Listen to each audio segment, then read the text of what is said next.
Happy New Year, everyone. Fucking 2021 off to a brilliant start. That's funny, the first comment we get. Welcome to 2021. Milky will not be here tonight. But Numero Deuce will be.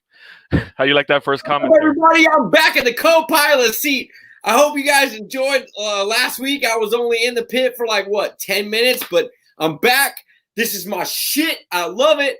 It's fucking 2021, and as you all know, we're off to an absolutely fabulous start. We have already had WWE Insurrection in 2021. By a fucking Hall of Famer, WWE Hall of Famer. Everybody's been saying Insurrection the last couple of days, and I thought to myself, I bet WWE now regrets putting those shows in the UK and running them on some bullshit fucking Thursday nights. Man, you really could have had something. You could have built off this, but whatever. We're glad everybody's safe. Welcome to the pit. It's another fabulous night, Thursday night. Josh, how have you been, man? Man, I'm just living the dream. Some dreams are nightmares. Nightmares are dreams. No, man. It's been a tough week. We've had a crazy week. For those of y'all that are tuning in, we are absolutely completely devoid of half of our staff tonight. Our AEW covering specialist is out. Our Women of the Week, Milky, is he's out tonight. So it's just gonna be me. It's just gonna be me, numero uno, Josh the Mosh, and Puro Bro. No, we don't even. Numero uno's not here either. You didn't get that? He's not here either. There's no numero uno tonight either. What? No numero uno. Yeah, don't tell me shit. It's just weird. I make the schedule around here, but I guess no numero uno. You know how we do on the pit on the fly. You got to roll with it. We're on the heels of our episode last week, Josh, of Texas Wrestling Reviews year-end rewards, and it was a wild night to say the least. I had a ton of fun. We've never done an award show like that before, and I had a blast. Yeah, it was very interesting, and it was nice. We had some of the actual winners pop on too. That was pretty sweet. So I think that really made it cool because it was kind of like we had just small talent interviews. You know what I mean? Instead of our one big one that we usually have, it was just like new talent, and then finished with one of the original talents that we had. Thunder Rosa popping in. No big deal. You know what I mean? I think my favorite was was Brett McKenzie. we all had a split second backstage where he went off on us about cussing, and I was kind of back there oh man, let me get in here. But Brett was a good guest. It was good. It was a good time. It turned out to be at work. Just saying. Maybe he's still looking for the money from Furman. I don't know. Well, okay. His shit talking me was a work. His Furman, that is not a work. That is not a shoot. That is a work. Or wait. Anyway, you know what I'm saying. Furman, pay the man. Pay the man. Hello, Isenia. Hello, Isenia. How you doing? All right. Well, so we're gonna normally we start with Woman of the Week. Not doing that, so we're gonna just jump into some deathmatch. Yes, I guess we were talking about awards, so let's talk about some no holds barred. I want to take a second, see if I can reposition myself just a second, just a moment to get my boy old John Wayne Murdoch in here, if I can. Fuck it, I'm gonna back up. John Wayne Murdoch, for those of you guys that don't know, the Independent Wrestling TV ran their awards show this weekend, and there were several candidates for Wrestler of the Year. I wanted to shout out John Wayne Murdoch. John Wayne Murdoch is my boy. I love that dude. He's really fucking worked the scene. You don't have to love deathmatch wrestling to appreciate the grind that John Wayne Murdoch has put in this year. Deathmatch wrestling really had to travel a long way in COVID, a lot farther than most people. Yeah. And at the end of the day, John Wayne Murdoch and Eric Ryan started off 2021 for no holds barred. Danny DeMonto took a huge chance on those two, and they put a killer match on. And then following into COVID, Murdoch and Eric Ryan and several other guys really helped build No Holds Barred to what it is now. And there's been some great stuff. But at the end of the year, John Wayne Murdoch had the killer fucking 2020. First of all, No Holds Barred 1 through 9, killed it. Pit Fighter, killed it. He had a huge feud with Orin Vite, which I'm happy to say as a collector, I got several pieces just from those several matches. Thank you so much. Deathmatch Wrestling is awesome. I appreciate that comment so much. But John Wayne Murdoch had a huge year, and going into IWTV's awards, there were several really big candidates up for nomination with Wrestler of the Year, and for Murdoch to take it home was a no-brainer in my opinion. But it could have gone to anybody. And to really follow up how great of a year Murdoch won, he also won Tag Team of the Year with Reed Bentley, the atrocity to God. By God, Reed Bentley and John Wayne Murdoch, the Rejects, won Tag Team of the Year for IWTV. Straight out of ICW, no holds barred, and everywhere they go, Reed and Murdoch are two great fucking guys. They've had a phenomenal year. The Rejects, in general, had a phenomenal year. They took on Akira halfway through the year and helped showcase his talents. And the three of them have really just kind of taken over 2020 in the deathmatch scene. It's exciting to see where they're going to go. Murdoch, Reed Bentley, if you guys see this, it was so much fun watching you guys in 2020. I can't wait to watch what 2021 has in store for you. And again, you don't have to be a deathmatch wrestling fan to understand the depth that John Wayne Murdoch achieved this year with everything that he did. Like, John Wayne Murdoch spent more time in death matches than most wrestlers spent in regular wrestling matches. And that says a lot, because you can say what you want about the blood and gore, but the light tubes, they still cut, they still burn, they still hurt, the gusset plates. It's a phenomenal, it's phenomenal art form. It is barbaric, it is violent, and some of us love it and some of us don't. But you can appreciate what John Wayne Murdoch was able to achieve this year. And in all honesty, it was just wholly deserved that he won 2020 IWT Wrestler of the Year. John Wayne Murdoch, if you see this, congratulations. Rejects, if you see this, congratulations on the Tag Team of the Year. For those of y'all that follow Numero Dos, you know I covered John Wayne Murdoch a couple times in Matt Tremont's Farewell. I personally think that Matt Tremont versus John Wayne Murdoch was the death match of the weekend for Matt Tremont and the collective. But all in all, great year, guys, and I can't wait to cover it in 2021. We got two big matches, two big pay-per-views this weekend, so I'll have plenty of content for you guys next week. Oh, yeah, and I think after I think in February, we might even be having one of them as a guest in the pit. Stay tuned. We will have none other than John Wayne Murdoch in the pit in the coming weeks. I've talked to him.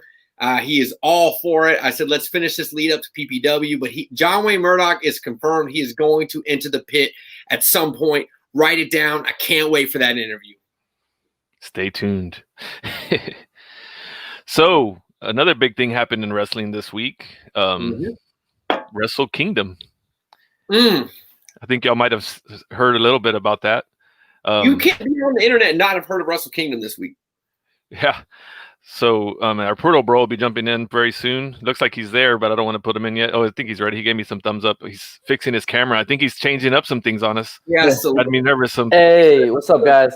Hey, man, you thought you were getting nervous, man. When I tried to log in, it said the camera wasn't working. I was like, oh my god, some craziness. So what's happening, everyone? Just I'm wearing my special edition, New Japan shirt. Very limited. Not many people have it.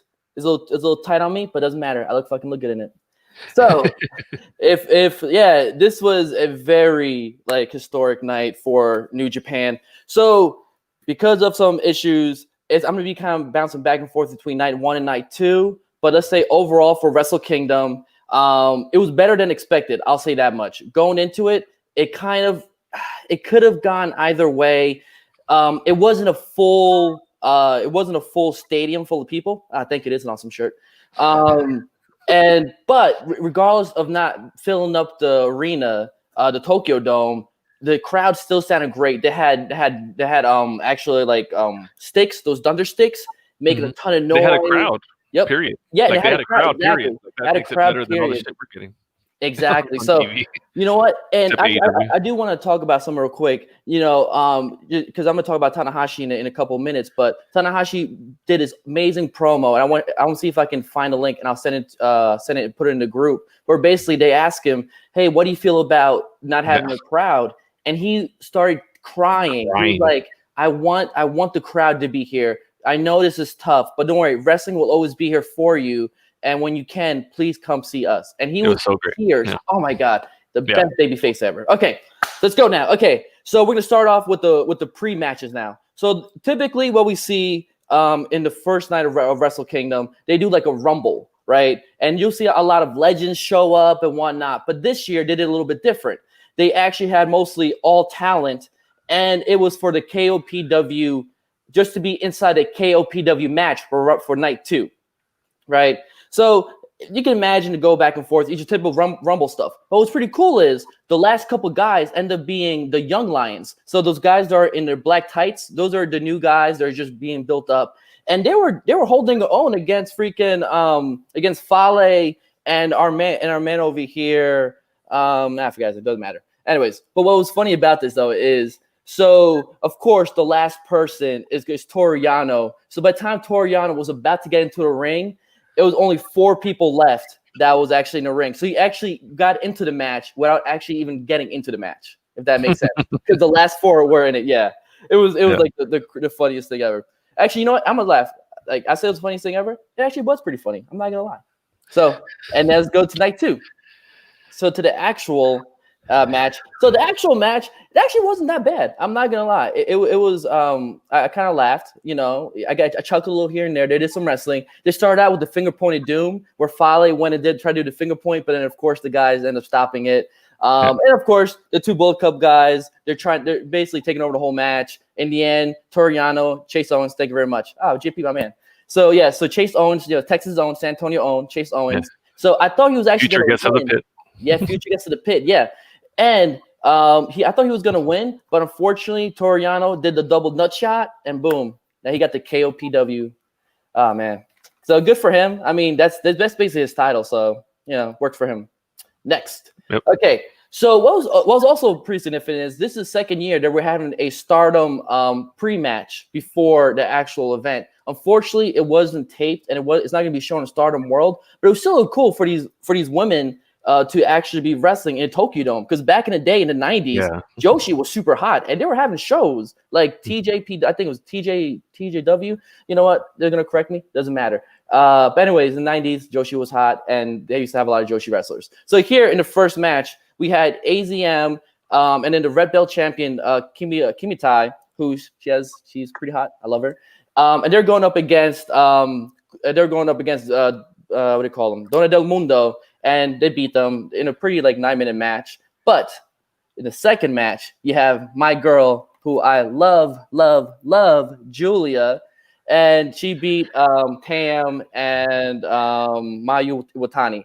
Now, what's pretty cool about Julia is that she was actually feuding with Hana Kimura before Hana Kimura, fortunately took her life. The Stardom was going to be built around Julia and Hana, but unfortunately, rest of soul, Hana is no longer with us. So now we have Julia, and they're building up really well, and she's been working out, so she looks good.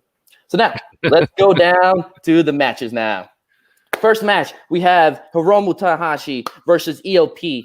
So the whole story between Hiromu right now is he felt that because he won the Best of Super Juniors, not all the wrestlers that he wanted to be there was not there, and ELP was one of those. So he's like, if I want to beat the best of the best, I have to go against ELP.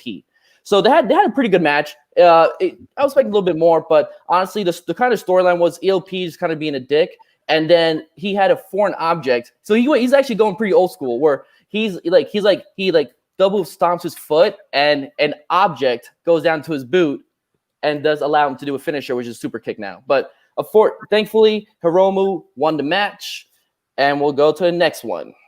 So in the previous match with ELP, what they actually did was they kind of worked on Hiromu's hand the whole time. So he came into this match injured. So this is what, of course, Taiji Shimori was kind of working on. He's kind of working on the hand, working on the arm, the forearm, and it was this was some high hitting shit. And this was on night 2. And considering the match that Hiromu had with ELP prior, I'm surprised that Hiromu was able to pull this off. And of course, in the last 5 minutes, as any New Japan match, it was fucking amazing. It was back and forth and all that.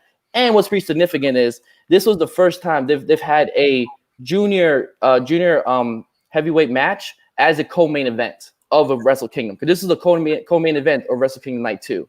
It just goes to show you how big Hiromu is and how popular. And his goal is that one day the junior heavyweight championship will main event one of Wrestle Kingdom. So let's see.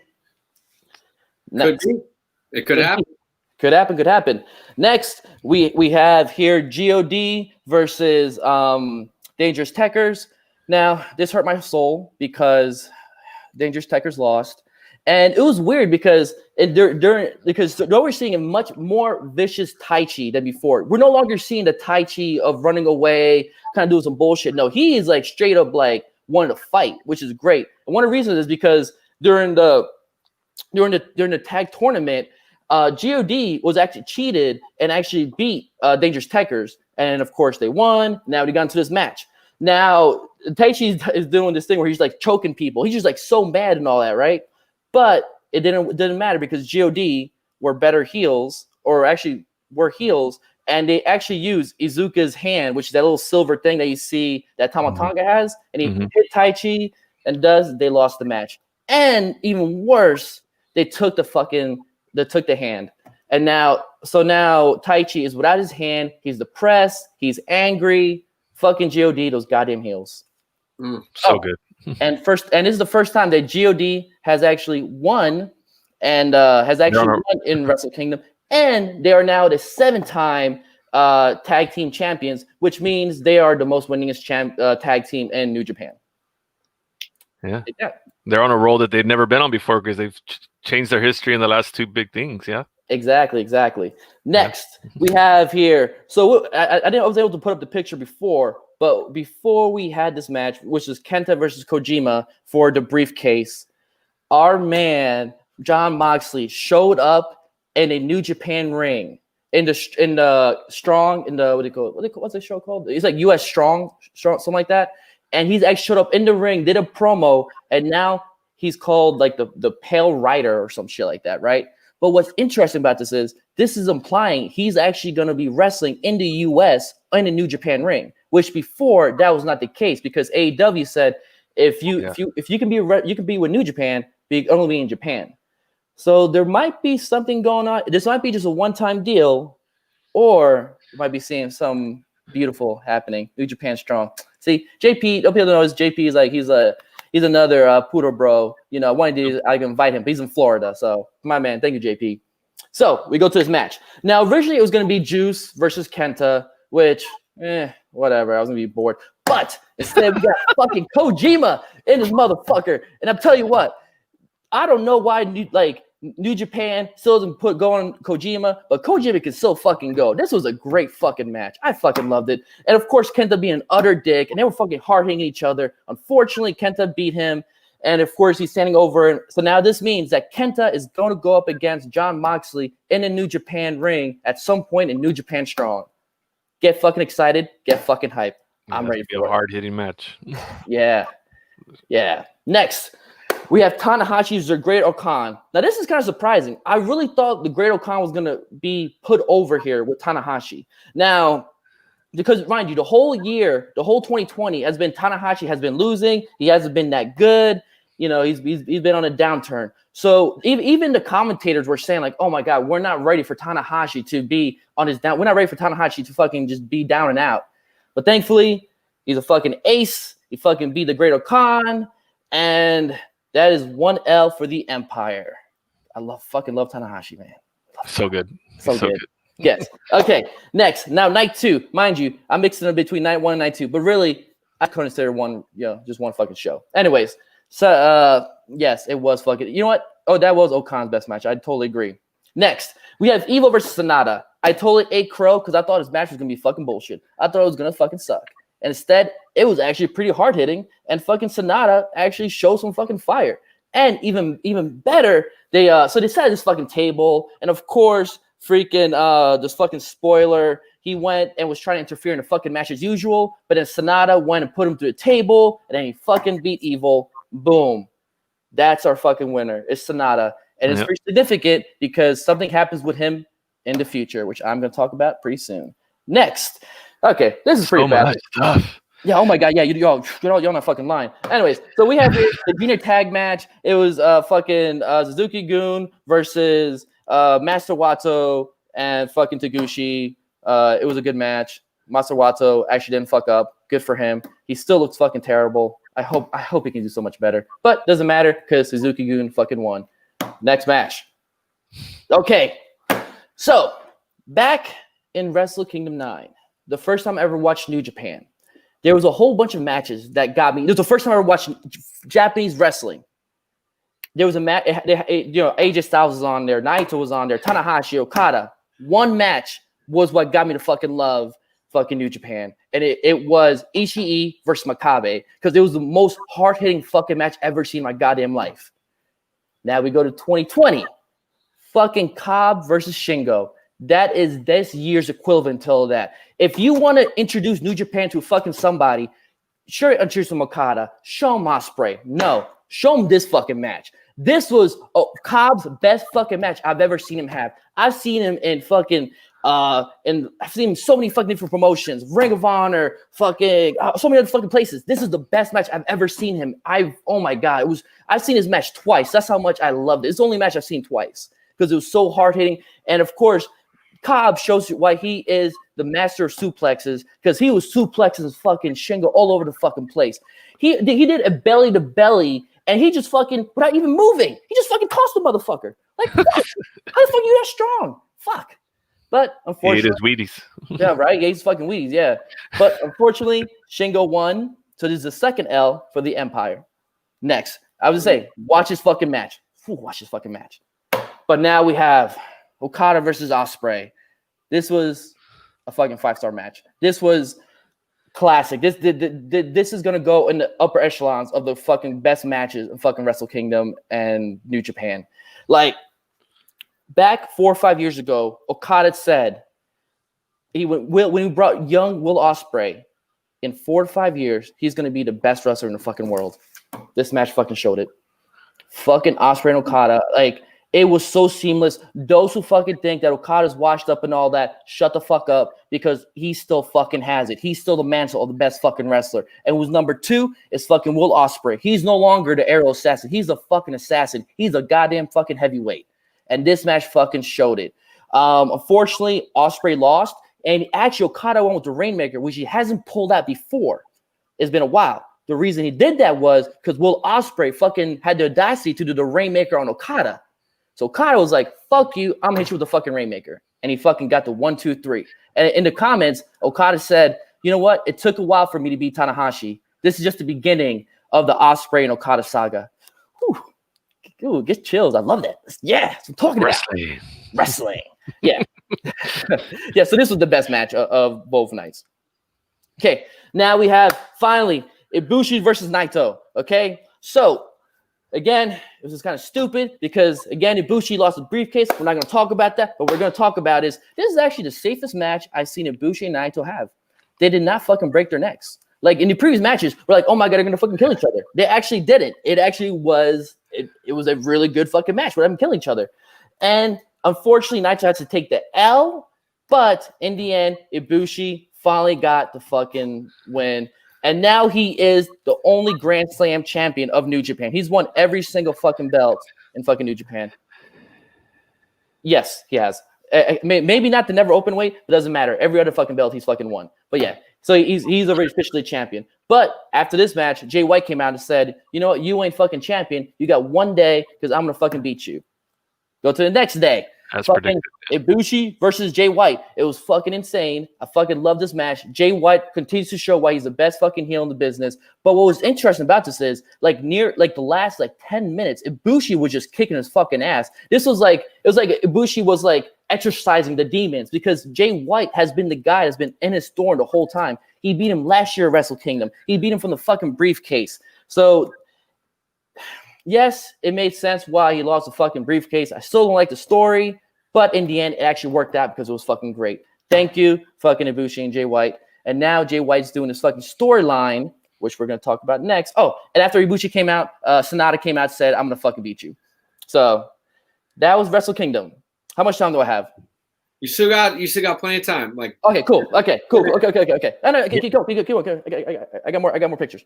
Okay. Sure. Yeah, no, because now we got New Year's Dash. Okay, so yeah. New Year's Dash.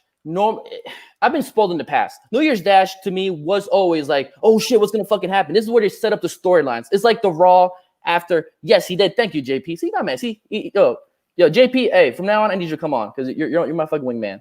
But yeah, so New Year's Dash is like the Raw after WrestleMania. That's where they set up the new storylines. That's where they set up the new stuff right now, right? Yeah. So the first match we got Nagata, and he beat Gabriel Kidd. Gabriel Kidd continues to show what he has a bright future ahead of him. He had actually a really good career in the UK. He decided to start all over, came to Japan. He actually stayed in Japan during the whole pandemic, and continues to show because he's having really good matches. And against Nagata, he did really good. He really did really damn good. But of course, it's fucking Nagata. You're not going to beat fucking Nagata. So next match. Sure. Oh, yeah. Okay, this is okay. So this is another match. So this is Dookie and Suzuki, and they fought Uemura and Tiger Mask. Now, one thing about Tiger Mask, I guess he was actually really sick, and he almost died. No, we didn't know this. Yeah, when he showed up, they said he recovered from some type of illness, and thankfully he's good. He's wrestling now, but I guess he was really close to dying. So thank God, because man, fucking Tiger Mask, man, we can't fucking Tiger Mask. And then also, so the guy on the ground is Uemura. This guy, he seems to be the next big up and coming young lion. He seems every time he's in a match with other like wrestlers. They give him a lot. They do give him a lot. And during this whole Wrestle Kingdom lead up, Uemura wanted Suzuki. He's like, I want to fight Suzuki, which is a fucking death wish for a young lion. And he actually did pretty fucking good. I mean, Suzuki beat the shit out of him. Don't get me wrong. Like Suzuki like took it to him, but Uemura like really showed up and showed his young lion, his his strength. So expect big things out of Uemura. Like once he comes back from like an excursion, Uemura's gonna be big. I think it's gonna be like Okan kind of big. Because Okan going against Tanahashi, that's pretty big. So, yeah. So, Suzuki beat him. And right now, we have nothing really much for Suzuki, but we're going next one. Okay. Now we had, we see. This one is, okay. So, this is Cobb, Khan, and Ospreay, the Empire. And they went up against Shuji, Kojima, and Tenzan. Now, this was kind of like, since the Empire took all 3 L's, this was Empire's chance to get revenge. So, as you can see, they actually pulled out a new finisher where Ospreay does the Os Cutter from the top rope while other guys are holding on top of him, boom, pushes him down. So it's cool. And then they actually put Tenzan in the hospital.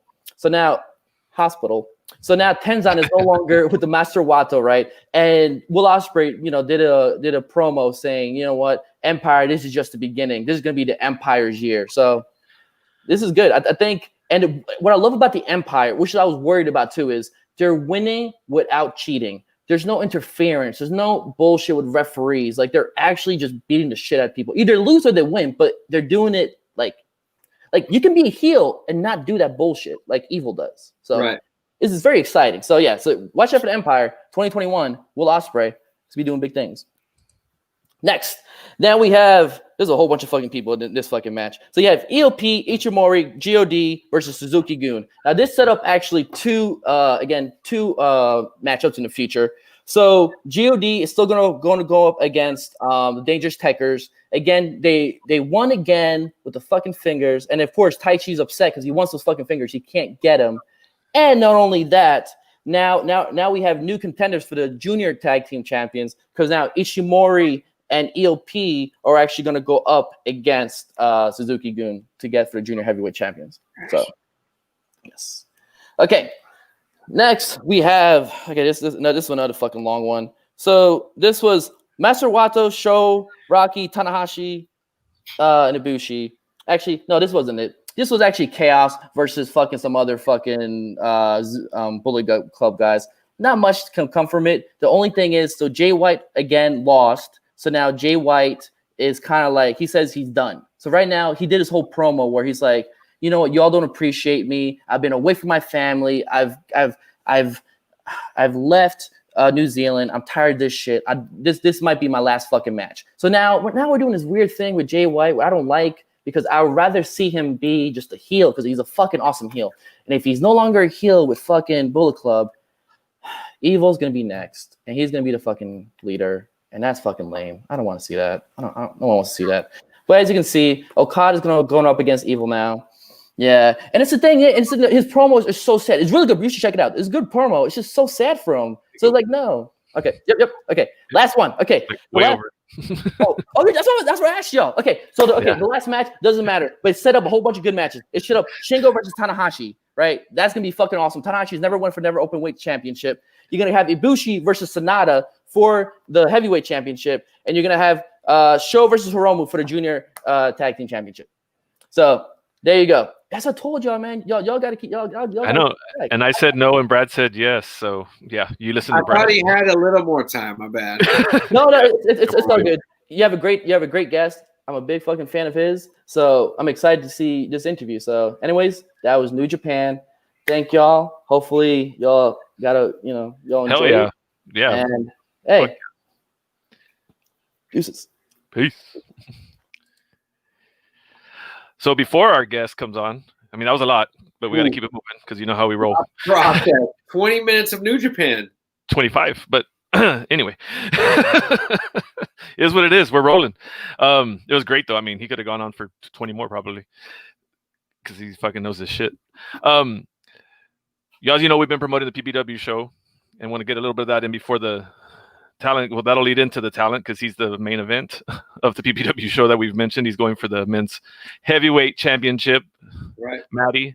It's a heavyweight championship. If y'all on Twitter saw the battle that happened yesterday based on her problem with us calling that's a whole nother story for another day. Our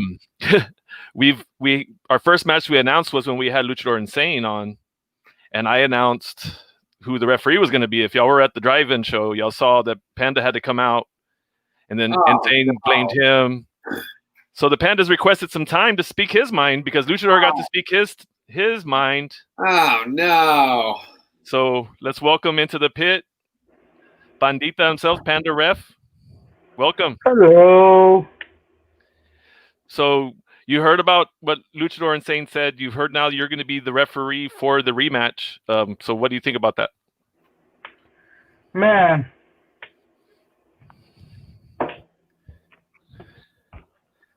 I have no words. The way he attacked me? Why?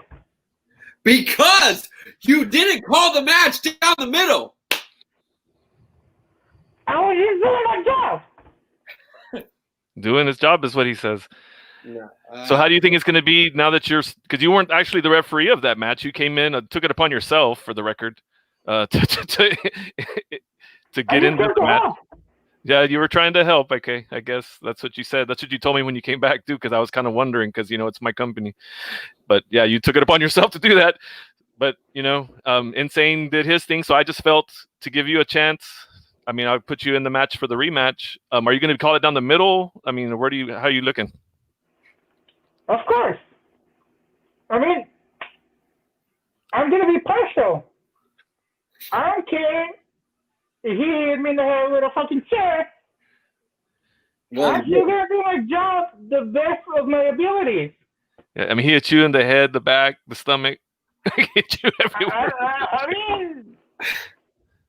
That was my favorite part of the show. That was my favorite part. I'm gonna stick to my role and do my job the way it's supposed to be. I mean, Principe doesn't even need no help from no one to beat Insane. Insane? Who is Insane? What? What has he done? What relevant things has he done? No one has heard of him. Unlike Príncipe Celestial, he's been everywhere in Texas. First of all, Insane has been several places in Texas, and Insane is the current holder. He's one of the holders of the AAPW Tag Team Championships. Lucha Legion. So to say that he's done nothing is pretty imbecile. The covers here. He didn't hear you. That's funny. Sorry, I made me pop, man. He was also nominated for 2 awards for the Texas Wrestling Review. It sure was. Match of the year. Tag of the year. Before the diving show, I never heard of that guy. Never. But you know him now, and now you're going to be refereeing his rematch against Principe.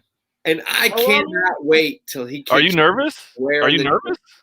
I mean, you saw what he did to you after you did your job. Now he's going to walk up with you knowing you're going to be there. I mean, he's going to lose again. Wow. Why give him more chances? There's no way that Luchador Insane is not going to lose this match. Are you out of your freaking bamboo eating mind? I mean, Príncipe said the stars is like over here, Insane is like down here. Down here, first of all, we go to every AAPW show. So to say that someone is down here is ridiculous. AAPW is up here in and of itself. I wouldn't know. Because they would never book a shitty talent. Why is Insane in there then? Pop. That's a good. You know what? That's not fair because we're gonna just have to find out on January 23rd. I mean, buy your tickets and shut up. Just for fun. Let us do our job. I am the number one Luchador Insane fan out there, and if you are not 100% impartial that day, Pandita, if that even is what you really are, I'm suspecting you are a koala bear. But either way, call it down the middle. I think you're the only fan Insane has. I'm the one that definitely has to be impartial, so I'm not going to say anything. You know, since I'm booking the matches. So I mean, I'm leaving this with you, man. I'm pretty sure he's gonna lose again, and even if there was a third match, a 4, 6, 6, whatever, he's gonna keep losing. Isn't this guy over his time slot? Yeah, that seems to be the theme of the night. Everybody going over their time slot. I know I did. Oh man, is that a fan?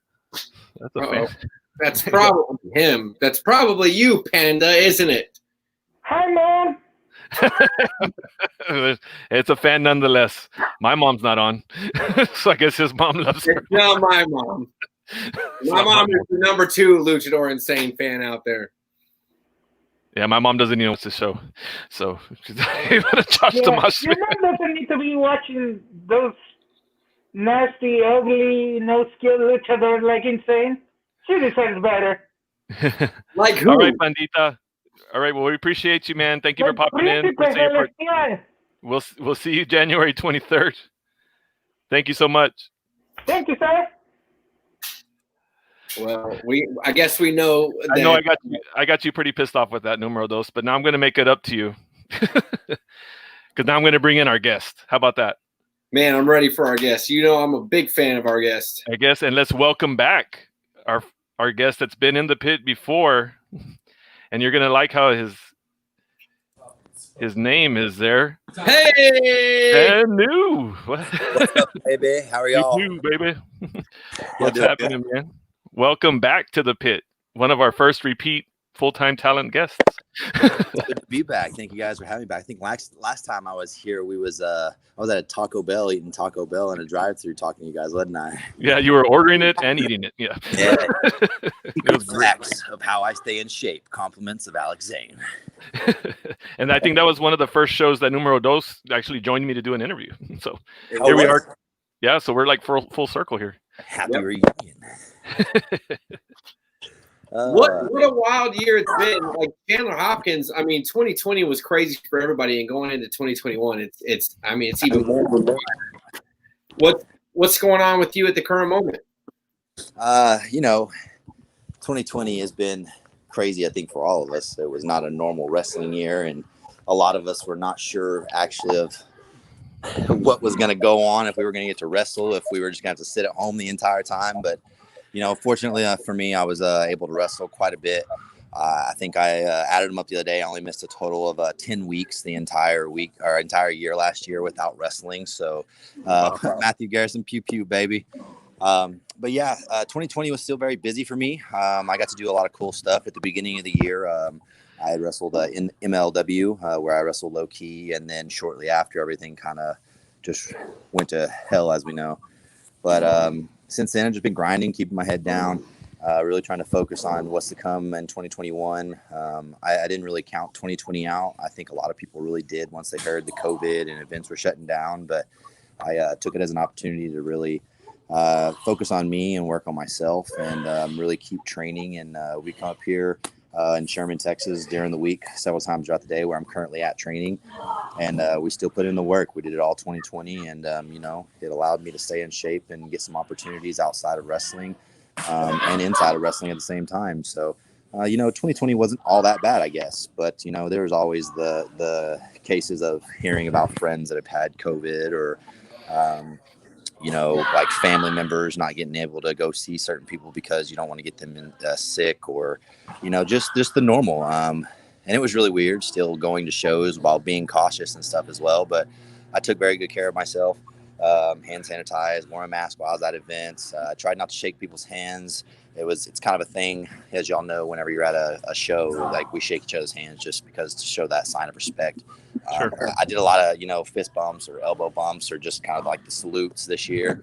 So anybody watching, if I didn't shake your hand, it wasn't anything ill will, which I don't think anyone thinks that as well. But 2020 was still good. It was crazy, but it was awesome at the same time. And, I think a lot of us will take it as a building year and move from there into 2021. That was a real good time for people to kind of take a look at themselves really hard in the mirror and figure out, Right. and like, do I got hustle in me? Do I not got hustle in me? You know what I mean? Right. Things like that. And you look back and made us look back at 19 even more like, okay, so what did I leave on the table over there so I can go get it? Exactly. Coming out of 2019, I was like, 2020 is going to be an awesome year because coming out of 2019, I had just left AAA going literally 2 weeks later into the MLW show. So I left 2019 on a high note, wrestling AAA in Juarez and in front of 20,000 plus people. So that was mind blowing. And I was ready. I was set. I was like, yes, 2020 is the freaking year. Let's go do this.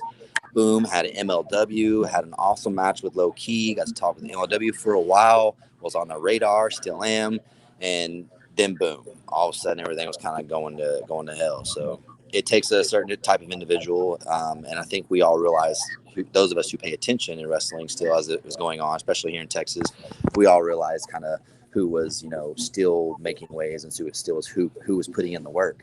I'm not saying that those that didn't still wrestle, like there's nothing bad against that because they wanted to stay for themselves and their families. Right. And everyone has their reasons. Yeah, exactly. So there's no bad thing because no one didn't wrestle, but at the same time, did they take care of themselves still while they weren't wrestling? And I think that's what we're fixing to really come into. We're fixing to see here in 2021 as it kicks off, who really took care of themselves in 2020, who put in the work, who's still in shape, who is in ring shape, not just in shape, but who can go in that ring. So 2021 will be an awesome year, and I'm super excited. Yeah, there's a big difference between Instagram in shape and in the ring in shape. That's a big difference. I tell people that all the time. Like you can tell me you do CrossFit all day long, or you can tell me you run miles and miles and miles all day long, but once you get in the ring, I guarantee you I can blow you up in 2 to 3 minutes. Yeah. You in ring shape, I'm gonna blow you up. Yeah, I literally was in marathon shape, and then I started training MMA again and boxing, and I mean, I could go 2 rounds and I was dead. So it took me a while to get in that kind of shape, and I had just ran a marathon, literally like straight, not, I was in that kind of shape. Yeah, running is completely different. Than just like the constant like combination of running, rolling, jumping, stopping, thinking, jumping and kicking, punching, like all that stuff. You're taking and like energy out every single time, and your mind going too about what's your next this, what's your next that, what they're gonna do to me. Because like I said, I got into a cage, and it was just like whoa. Yeah, so I know what you mean. Yes, sir. Well, it's funny that you mentioned 2019 because that was one of the things we talked this week about how we were going to approach our first recurring guest as a group, and one of the things that we immediately recognized was that all of us were at your match with ACH in November of 2019 at Heavy Metal. That was ACH's comeback to the Indies. So we thought, what better way than to spend a few minutes talking with you about that match? Like, there's a lot of questions that several of us have about ACH versus Chandler Hopkins. And what was it? Hey, brother, I heard you're running in November, I think was the show. Yeah, I think it was. And that was kind of like out of nowhere. I wasn't booked for that. The week of, and it was right after I wrestled for AAA. It was the next week, and then the following week was the MLW. So the next week after AAA, I get a phone call on Monday, and it's from Heavy Metal Wrestling, Dylan, and he's like, "Hey man, I've got a spot open. Was wondering if you were available. It's against ACH." And I was like, "Shit, yeah, I'm available. Whatever I was doing before, I'm not anymore. Like, let's go." but I wasn't booked anyway, so it worked out. It was awesome. And then I got there, and I wasn't. I knew it was his return match, I guess you could say, to the Texas Independent Wrestling, or just independent wrestling in general. Right. I knew the stakes were going to be high, but when I got there, I was like, okay, the nerves are here. Like, that was the moment where I realized I'm actually fixing to wrestle ACH. And then we get in there and we do our thing, and the finish wasn't how it was supposed to go. An audible was called literally 3 seconds before the finish. So that was a shocker for everybody, including myself. And, ACH, great opponent. I would love to do it again with him, as you still see him killing it around. Maddie, get out of here. I just mentioned that too. I just mentioned that before we brought you in, about that little discussion we had yesterday on Twitter. No. You got to learn the hard way that you don't disgrace Maddie. You just don't. I learned the hard way. Everybody learns the hard way. Here's the thing. There is no disgrace here. I know Maddie is talented. I have watched her wrestle. I know what she is capable of. But there is a difference, and I'm just going to be nice about this. There is a difference between the way she wrestles at a couple years and where I'm at. Maddie, I think you're great. And I will tell you this, just like I told you on Twitter. If you are watching, you are the PPW Women's Champion. After it says "and new" down here, and new, as ACH and I are, man, that was a great moment too. that. These are all, we threw a little curveball at you there. These are my pictures, by the way. I don't have that. Can you send me these? Yes, I will. I'll send you what I got. I do not have that. That is an awesome picture. Anyways, Maddie, you are the PPW Women's Heavyweight Champion. Like I said, it says "and new" down there. That's me telling everybody else that's watching that nobody else has a chance. I'm sorry, Fuego. I'm sorry, Bryson. Y'all may be doing big things in other places, but I'm not taking no for an answer. I will be the PPW Heavyweight Champion, Maddie. You hear that? Heavyweight Champion. And after you do that, you and I can have a nice one-on-one for who's the top of that company. And if you beat me, you can have my belt. When I beat you, I will raise your hand as still the women's PPW champion, and I will salute you and let you have the ring after I beat you. Is that satisfying enough for you, Miss Maddie? Let me know. I literally need a response to everything that was just said, Maddie. We can hear it at a point in time. I said, much respect to Miss Reality. I've seen her start where she was starting at and come to where she's at, and she is leaps and bounds above most people in the area. But there's a difference about most people in the area and where myself and a few rank, and that's a little higher than most people. The future of pro wrestling, Chandler Hopkins. Oh man, you are so nice to me at all points in time, and I really appreciate it. Thank you. Hey man, I'm just returning the favor. Oh geez, can I change my belt name to Heavyweight Women's Champion? Sure, I don't care. You can change it to whatever you want to change it to, because guess what? If you win it, it's your belt. It is her belt. To do what you want to do with it. It's yours, Maddie. You earned it. I mean, they were mine, but yeah, that one is hers. Oh, my bad. All right, we're getting out of hand here. Josh, my bad. Talk later, Maddie. Just, if you have to, send me a message. We'll figure out what we're going to do about it, and we'll see. No, you're right, though. It's her belt. She's the champ. We've seen champions rename their belts when they take their titles. Yeah, of course. So, yeah, it wouldn't be the first time. So back on track. Sorry, we threw that curveball at you because right. People jump in the pit. We jump in. I wanted to ask you a couple questions. Like my thing specifically was like following your career as close as I do, coming out of AAA and coming out of all the positive media that you had. Were you nervous at all taking the match with ACH, knowing what he was coming out of in his time in his career? Nerves were definitely there. I will not say that they weren't. But I seen it more so as like an opportunity that had literally been thrown in my lap. And nerves or not, I was about to stand out and show people what I could do.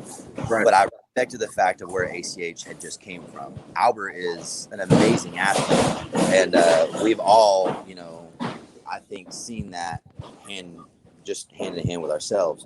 Right. So I was nervous, but at the same time, like I knew I had to literally stand up and actually show people what I could do, or else I was going to fall on my face. And I don't like to fail.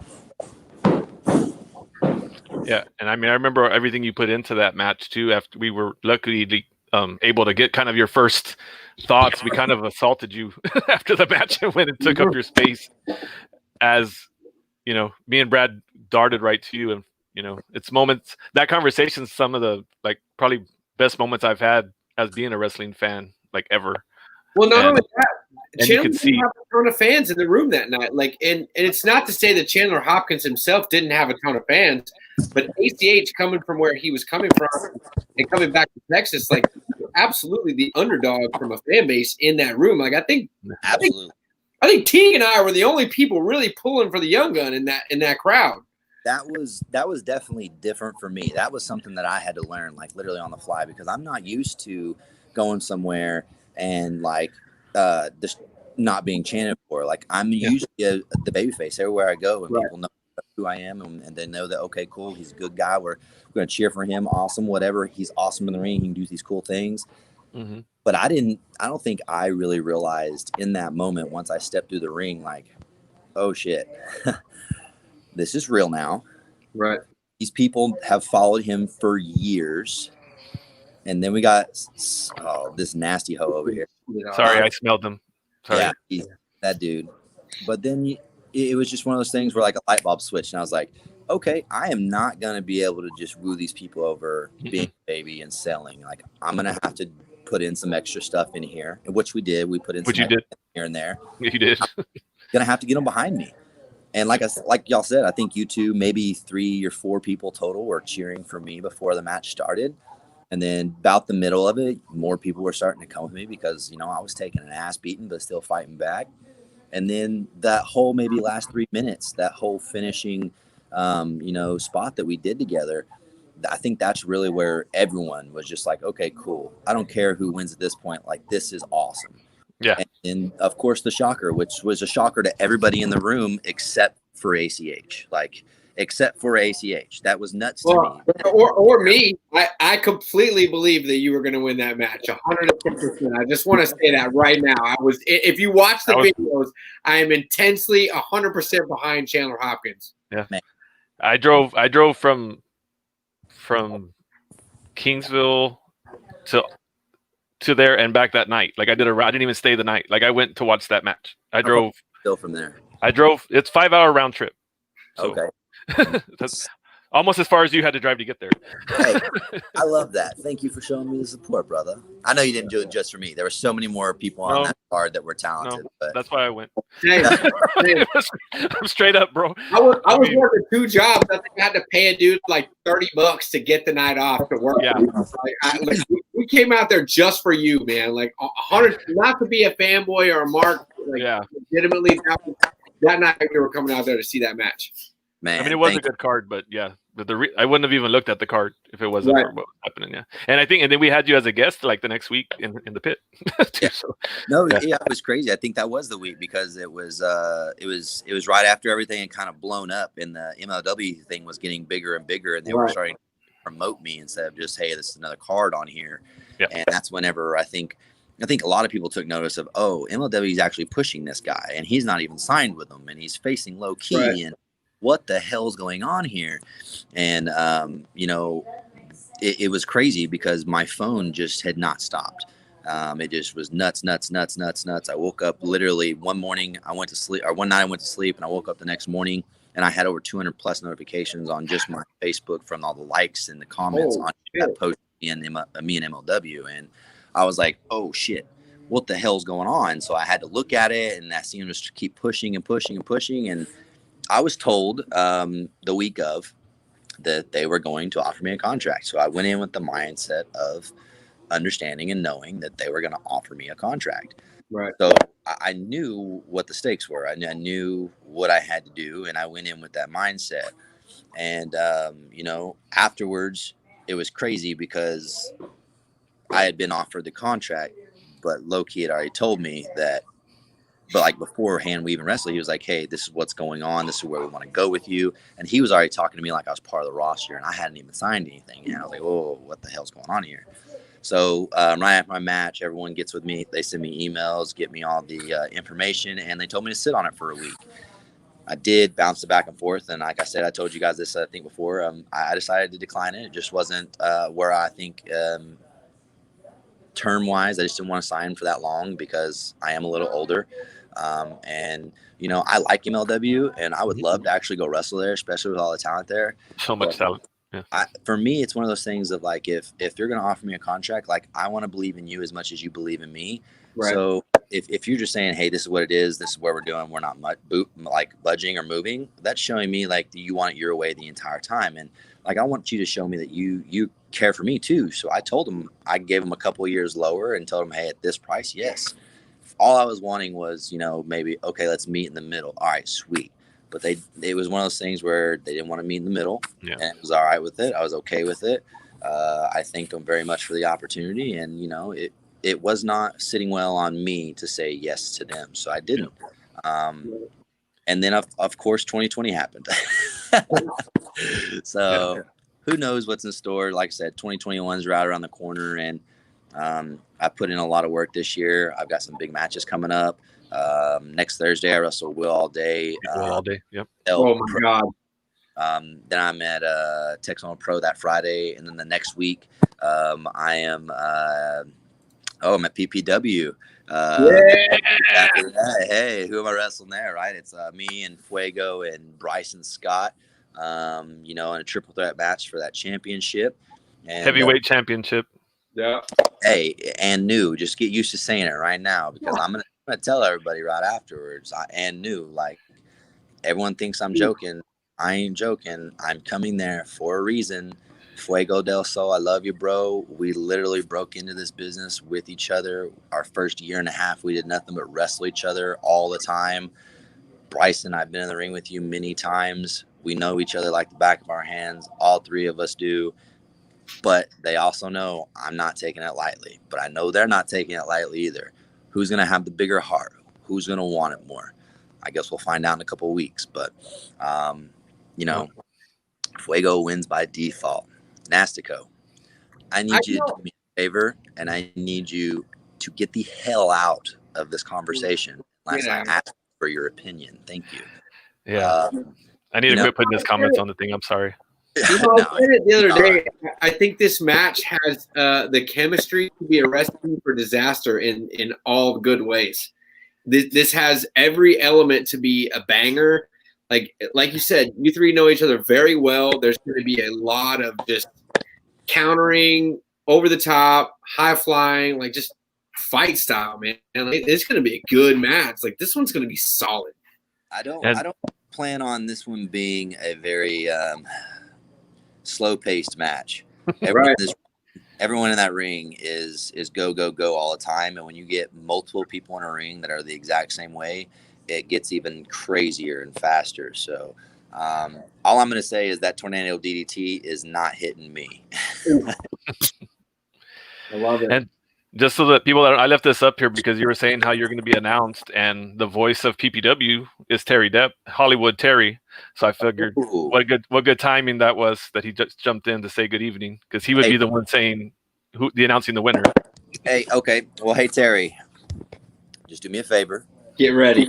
Go ahead and practice a couple of times, because whenever you say and new PPW heavyweight champion, don't forget the please sir, I'm the only one. There's no other young gun. I am the guy, the young gun Chandler Hopkins. That's all you gotta say. Thank you very much, and I will appreciate it.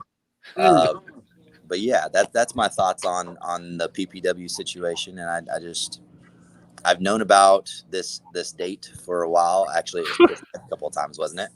So many times. Just a couple. Yeah. Just so y'all know, like all the date changes, like Chandler's the first one that knew about him because we've been trying to get this going since in 2018. These conversations started. My schedule has always just been booked on the dates that we're trying to do it, and and I've had to cancel dates, and I mean COVID. So how many shows does PPW had now? One, to be second. Okay. Yeah. All right. Yeah, I've canceled 5. Maddie's talking all that crap like she's been defending that thing for freaking. She actually has, Oh, just not that at match PPW. was a banger though. That ladies match at PPW was a banger. Like it was. For the chicks, it was Bert Vixen, Jasmine Lure, Veronica Scott, Yeah. and Shipley, yeah. Oh yeah, that would be a banger. And Roxy. That's Roxy and top surprise guest. That's right. 5 total. Yeah. Oh, that's great. Elimination. So Sure. Oh, it was elimination too? yeah. Okay, so she had to put in a little work. That's respect. And she's defended it 3 times since at other shows. We've kind of had her defended at a SWE, I think one Mission Pro, a hybrid show. Yep. Okay. Mm. All right, I got you. I see her. I see it. It's okay. She can still get it afterwards. I'll pin her and I'll stand her back up and raise her hand. So she's good, but at the end of the day, like, sorry, dang it. I was trying to click this comment. I'm sorry, that one accidentally popped up. you already know it'll be done right. Yeah, Hollywood knows how to do it. Perfect. Cool. So since you've been on, we've added a segment that we call the go home segment. Right. So I think we're at the good spot for it. Okay. We're talking about how things are ending. You're already talking about how January 23rd is going to end. So we're going to go ahead and end this with the go home segment. What we do, Brad and myself, we go 10 questions back and forth. Usually not wrestling related questions. This is kind of just to dig deeper into the person of the talent that's being interviewed. We've done this probably 20 times now almost. Oh, go ahead. You should look at Nastico's most comment. I'm just saying. Let's see it. Mega triple threat championship match and elimination match. Joshua, do it. I don't care. I'm saying. If you think about it. Anyway, back to go home. Just stick to being a bad manager, Nastico. We don't need to be trying to be biffing matches. He can come join me and I'll give him a super kick and then pin him. There you go. Anywho, back to stuff that people care about.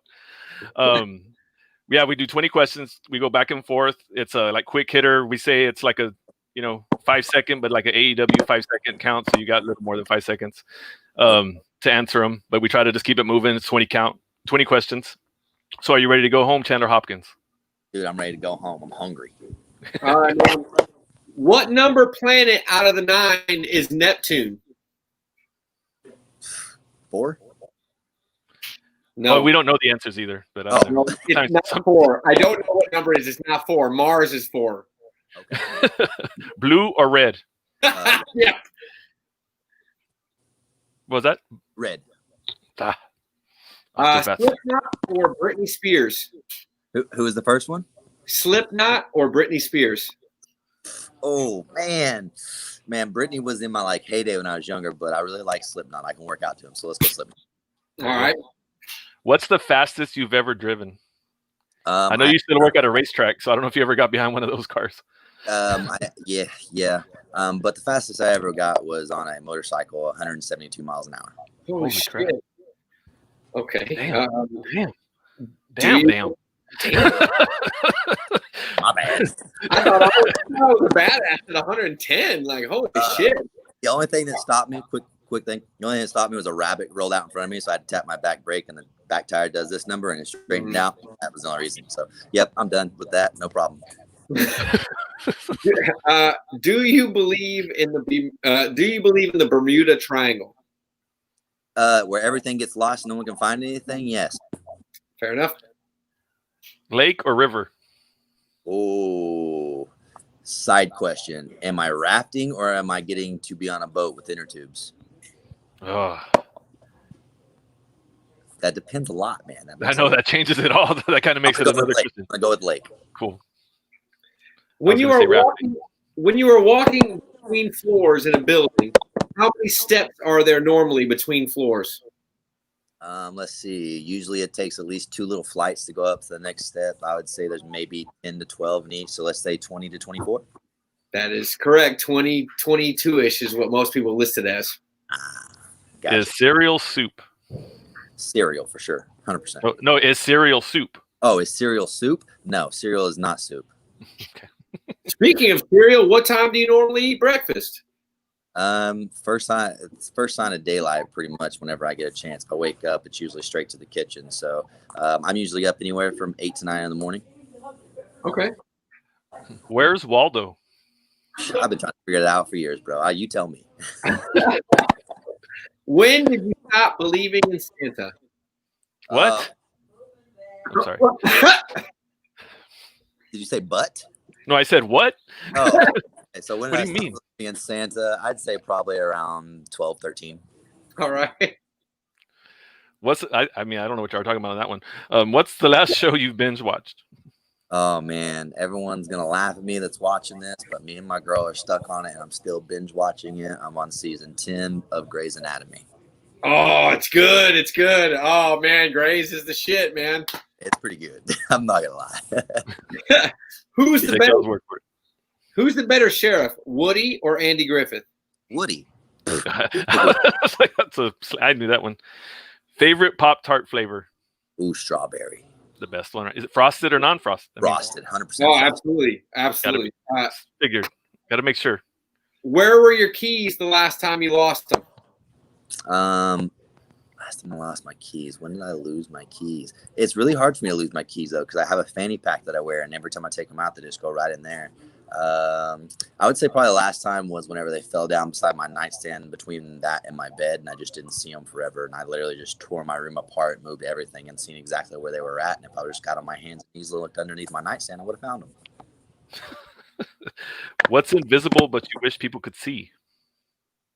What's invisible but you wish people could see?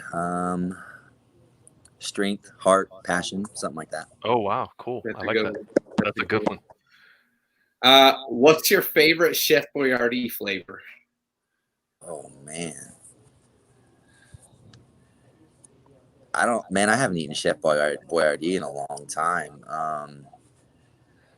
Beef. That's an answer. Do you store your cups right side up or upside down? Water got to drain out, and they have a little mat that they sit on top of as well, so it sucks it all up. That's what Ashley said. I used to put them the other way, and she was like, "No, if you put them upside down, the water drains out." I'm like, Yep. Well, I dry them that way, but then when I put them up, But anyway, go ahead. It's Brad's turn. You got one more. New York or L.A.? I'm gonna say New York because I've never been, and I've been to LA several times. Wah, wah. Good answer. Kind of makes me nervous about this last question. All right. So we always end with the same question. Some have gotten it right. Some have gotten it wrong. You can tell by our graphic the opinion of the answer. Do pineapples go on pizza? Yes, pineapples go on pizza. Fuck yeah! That's my guy right there. The future of pro wrestling, baby. Every time, and you can even sprinkle in on like a couple jalapenos on top as well. I'm cool. Hell yeah, spicy Hawaiian. Man, high five. Boom, bang, Yeah.